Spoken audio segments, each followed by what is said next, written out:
Hey guys, how's it going? Hope you're doing well. My name is Crown, and today I'm going to read you some very interesting stories that I hope that you're gonna love. And now, without further ado, let's go!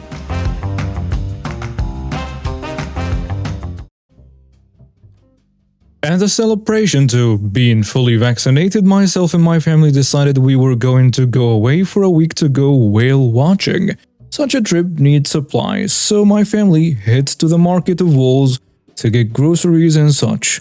So to start, what we were wearing, my mother was wearing a blue dress with short sleeves, trimmed with white flowers design and beige khakis. Oh yeah, she also has a service dog too, vest and all. A praise dog for those who are curious. My father was wearing a grey button-up shirt and black pants. Finally, I was wearing blue jeans and a green shirt that read, "I'd make a Zelda pun, but I don't want to try and force it." Service dog, who I will shorten Doggo, was wearing his service vest. When we entered the market of wolves, my mother and father went one way and I went the other way. I was to get things like sunscreen and stuff while my parents got the food. We were bringing our own food since the food there is super expensive. As such, this part is second-hand from my parents, but I will embellish with the classic Karen troops. They were in the frozen food aisle picking out some burgers and sausages for our grills. They at first heard the classical "excuse me" when choosing between Mazza burgers and barbecue sauce burgers. They had just ignored it, but my mother felt Doggo tugging at the leash, trying to get her attention. Not something he was trained to do, just really smart. Mom turned around and saw our Karen for this story. She was clearly confused by the blue dress and began asking my mom where something was in the aisles. Obviously, my mother said she didn't work there, and this set Karen off. My father heard the conflict and approached him, but the grey button-up shirt made Karen think he was a manager. I wish I could explain more, but as I said, this was second-hand. At this point, Karen must have stepped on Doggo's tail, because as I was heading back to find my parents, I heard poor Doggo yell loudly, which is out of character for him, and I took off running. I arrived at the scene with my mother trying to comfort Doggo, his tail slightly red from blood, and my mother tending to it. My father arguing with Karen and an employee wearing a blue shirt, black pants and an apron coming up. The employee is trying to figure out what is going on, and Karen is going on about how disrespectful my mother and the manager are being. The employee is trying to explain the whole concept of us being customers, but Karen wasn't listening. I took the employee aside and asked him to get the real manager and approached Karen. I should note I run role-playing games, and through that have learned how to improvise. I ask, "What's going on here?" Karen looks at me. "Who are you?" "I'm the manager." "What are you doing here?" My father gave me a confused look and went to say something, but I stopped him. Karen looked me over, my cheesy t-shirt and all, and scoffed, "You're not the manager, you're just some kid." "I'm 29 by the way." "Okay, then what about my parents is telling you they work here?" Karen stopped and looked at my parents, and you can see gears turning in her head. My father saw I had things under control, and he went to help my mother, who doesn't work well under stress. I say, "Okay, now that you're listening, what happened to Doggo?" Karen stuttered, I don't know." "That better be true. Doggo is a trained service dog, and is worth probably more than what you make in a year." "I need to..." "No. You are staying right here till the manager gets here. Doggo is hurt, and I want to know why." Karen must have been intimidated into staying, which is a surprise to me, which will be explained later. Eventually, the manager arrives 10 minutes later, because the situation wasn't urgent enough, along with a pair of police officers who must have been called by someone. Karen tried to defend herself weakly, but all the breeze she had in her sails against my parents were gone. The manager came back and confirmed Karen stomped on Doggo's tail when Doggo got between my mom and Karen. He sat down in front of the two to stand his ground. but he wrapped his tail to his side to keep it out of the way, meaning it looked like on camera Karen also kicked Doggo. I saw it, but let my parents take care of things. They pressed charges on Karen, and the manager paid for our groceries personally, telling us he apologizes and that he should have banned her earlier. When we got back to the van, I started crying. You see, something I neglected to say was, I am not a confrontational person. Seeing Doggo hurt, my mother crying and my dad about to dick Karen, I snapped. I was actually scared of what I would do. If Karen didn't stand down, I was a bit afraid of what I might have done. Luckily, it didn't come to that. Mom is staying home with Doggo today, while myself and my dad do some running around. She's still shaken up and we would rather not add more stress to her. Thanks for listening and sorry it's a bit messy. I just wanted to get this down. I needed to get this off my chest and felt writing about it would help. Court is hopefully going to be after the whale watching trip, but I haven't heard anything about it. Update. Holy frig, this blew up. I can't get to everything now, but we cancelled everything tonight and Doggo is on the emergency vet. We'll update when more information comes to light, and thanks for the reassurance. Important update. Doggo is physically going to be okay. The vet said the scrape, as he described it, is shallow and should heal. Unfortunately, he will be committed to the cone of bravery when not on duty until it heals to make sure he doesn't make it worse. Mentally, well, have no update on that, but he seemed to be normal around family. I have work tomorrow, so I will ask Mom how everything goes when she takes him out for work. As for charges on Karen, interference of service animal, willful injury of a service animal, animal abuse, assault, destruction of property, disrupting the peace, and more. She is facing upwards to 5 years in prison minimum.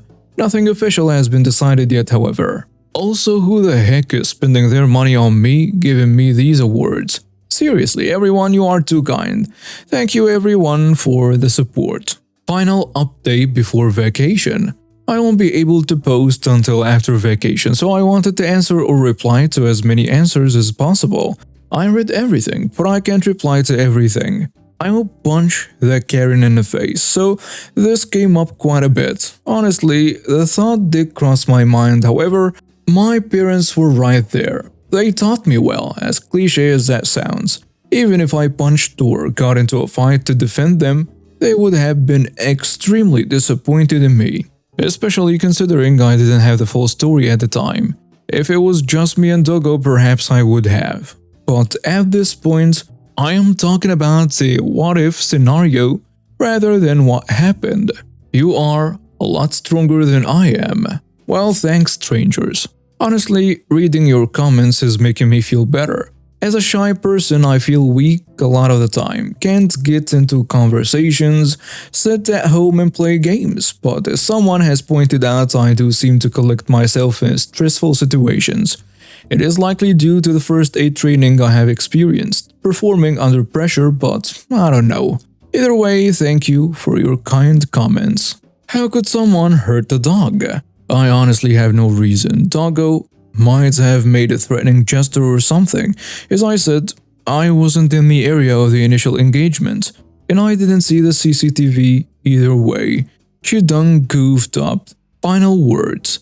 As I said, I'm going on vacation, and the court is happening afterwards. I will do one final update when everything is said and done. Final court proceedings update. Okay, I promised an update, and here it is. I was at work as it was my parents who pressed the charges, so all this information is second-hand. Karen was charged with animal cruelty, assault of a service animal, interfering with a service animal, and a bunch of others. We are getting 6,000 in damages, and Karen is getting 6 years in prison. I don't have much information on this one. Karen is married to a Chad who threatened my parents in a courtroom.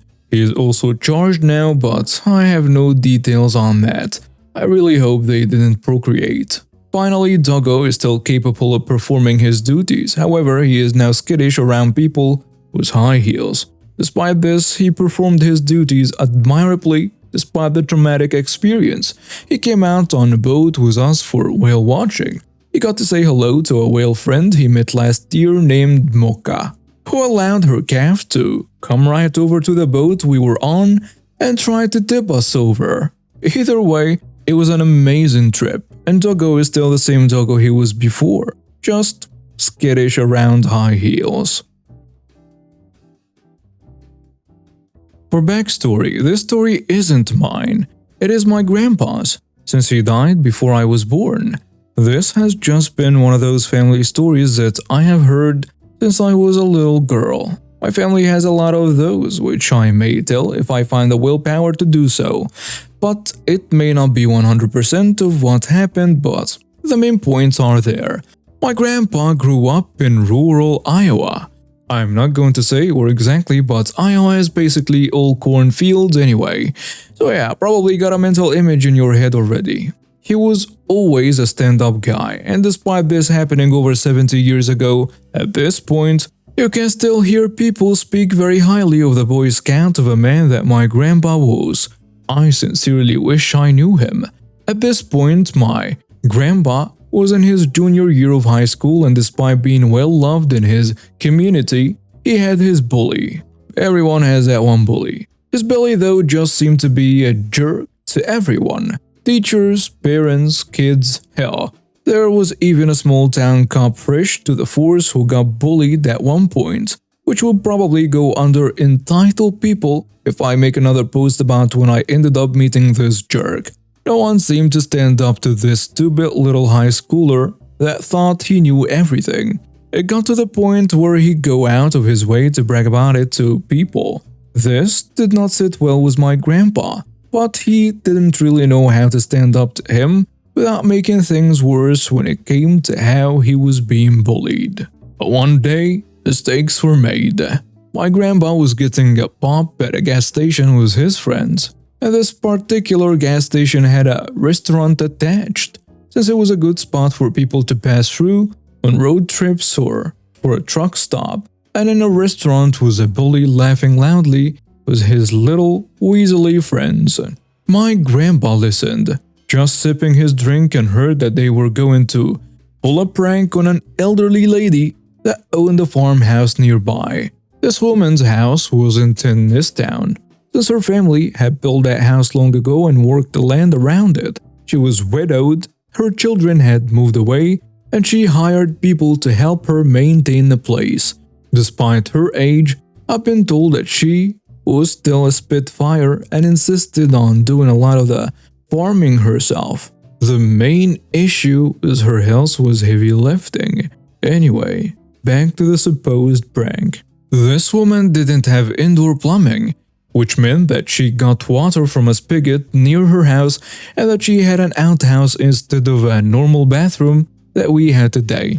For those of you that aren't entirely aware of how Iowa farm outhouses work, it is basically a big bed in the ground that someone digs, and then they stick a wooden shack on top of it. The shack then has a seat with a hole in it for a person to relieve themselves in. The bullies were going to wait until the dead of night so that they could tip the outhouse over. My grandpa was furious when he heard this. He had been hired before by her for summer work and knew that she was a strict but kind woman that didn't deserve to be treated like that. Because when your only outhouse is tipped over and you gotta go, there is no way you're gonna be able to lift it. And there is no way to safely crouch next to the hole without falling in. So my grandpa did the right thing and immediately went with his friends to tell the old lady what was being planned. They expected her to be furious when they told her the story, but instead, she sipped her coffee and gave them a chilling smile. Let them. We will have a surprise for them. And she led them in on a plan to make sure that things wouldn't go as far as the bullies had planned. That night, my grandpa and his friends telling their parents that they were at one another's houses to hang out, all gathered at the old woman's house, munching on some cookies and pumpkin bread. My grandpa got the recipe off her and it's an amazing recipe that my family uses to this day. And they waited. At around 11 o'clock, they heard disgusted screams from the direction of the outhouse. You see, the way that the yard was set up was so that there was only one way to get into the yard and still have enough room to take a running start to tip the outhouse over. My grandpa and his friends didn't tip the outhouse over, but they did move it over about 5 feet and lightly covered the now exposed hole in excess corn stalks from the harvest. The screams were from my grandpa's bully being waist deep in human excrement. The bully's friends were frozen in place by the gate they came in, and the old woman immediately turned on the lights and started yelling that if they didn't get off her property that minute, that she was going to call the police. My grandpa and his friends waited inside and heard the whole thing, laughing when they heard the pitiful cries from the crab pit and the running of feet from the co-conspirators. Wouldn't you know it, he couldn't get out himself, and since he wasn't getting off her property, she called the police. My grandpa and his friends watched from a window as a poop fiend was dragged out of his ranched prison and made to go to the police station to explain just what he was doing. He wasn't an adult, so he was not charged, from what I was told. A word got out around school, and his last 2 years of high school were absolute crap. No one knew it was Grandpa, and the old lady never told a soul. Thank you, old lady. May you rest in peace, you wonderful woman. So I worked for a tech reseller company that sold electronics goods. A sales rep in another department asked to work with me in the product management department, so I decided to give him a shot. Formal interview and all, and ended up offering him the position. What he didn't know is that I was told he was not a good fit for the role, and other people did not want him in the department. I should have listened to them, but I wanted to give him a chance. After he started his new position, he immediately started doing the bare minimum. In our one-on-one, I told him I need him to be consistent and provide me with a report of everything he did in the previous week. A bit of micromanagement, but he was literally doing nothing, not taking client calls or closing any deals. After 2 weeks go by, with no weekly report and me asking for it nicely, he blew up and wrote me an essay about "You're always on top of me, breathing down my neck, and I can't work like this." Cue the malicious compliance. I basically stuck my neck out for this guy, so I cancelled my one-on-ones, stopped asking for reports, removed him from all team meetings, and ignored his emails. He ended up being fired at the quarterly review for not completing minimum activities. Didn't even last 2 months.